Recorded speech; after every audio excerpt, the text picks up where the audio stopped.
Slide 1, Introduction. Today I'll be presenting on eye movement desensitization and reprocessing, or EMDR. I'll cover what EMDR is, how it was discovered, how it works, how it's used in clinical practice, and its main advantages and limitations. Slide 2, Definition of EMDR.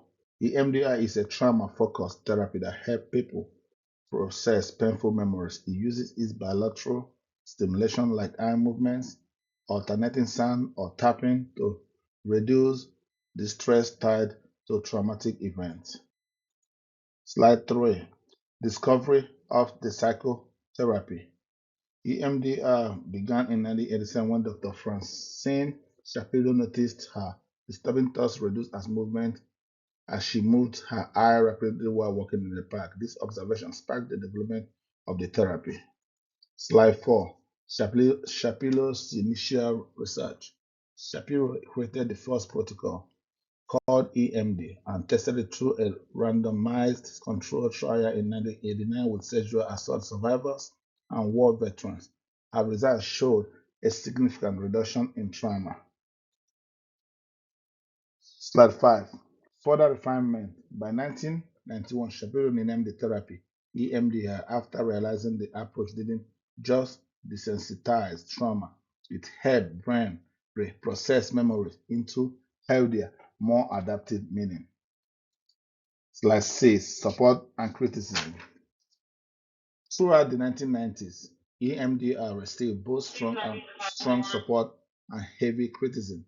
Some, like Joseph Wolf, supported it.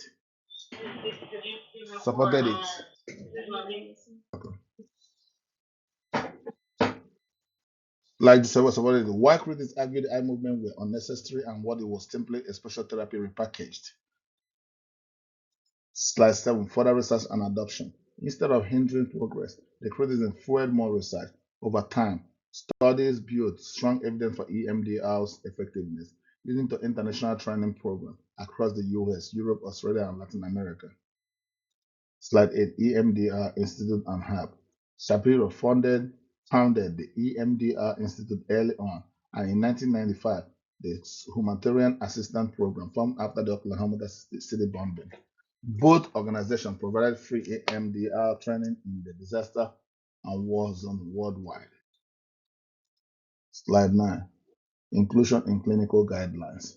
With growing empirical support, EMDR was officially endorsed as a trauma treatment by major organizations, including American Psychiatric Association and U.S. Department of Veterans Affairs in 2004. Slide 10, AIP model. EMDR is based on the Adaptive Information Processing Model, which says the brain stores experience in memory networks and naturally processing new information unless something overwhelms the system. Slide 11, Sources of psychopathology. Traumatic or extremely distressing events can overwhelm the brain's ability to process them. This memory remains stuck with the emotional and physical distress, contributing to PTSD, anxiety, depression, and other mental disorders.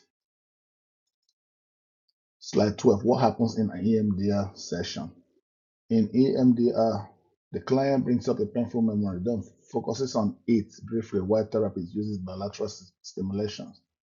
This helps the brain to digest the memory in a less distressing and more adaptive ways. Slide 13, EMDR result. The result is that the memory becomes less intense and no longer carries the same negative emotion or physical sensation. Clients form healthier association and perspective tied to the event. Slide 13, EMDR results. Result is the memory becomes less intense and no longer carries the same negative emotion and physical sensation. Clients form healthy association and perspective tied to the event. Slide 14, Theories supporting EMDR. Two main theories explain why EMDR works. One, compares it to how REM sleep processes emotional experiences. Another argues that eye movement reduces the vividness and emotional power of traumatic images by taxing working the memory. Slide 15. 8 phases protocol. EMDR follows an 8-phase structure: history taking, preparation, assessment, memory processing, installing positive beliefs, addressing body sensation, closure, and planning future targets. Slide 16. Clinical use. EMDR treats far more than PTSD. It also used for phobias, panic disorder, anxiety, and self-esteem issues, complicated grief, body dysmorphic disorder, chronic pain, migraines, and even performance anxiety. Slide 17. Appropriateness.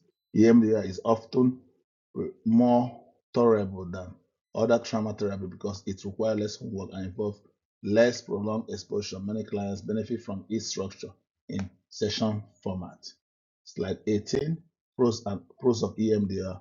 Clients don't need to describe their trauma in detail, and treatment often takes fewer sessions than traditional talk therapy. EMDR can reduce anxiety and stress while increasing positive thoughts and emotional relief. Slide 19.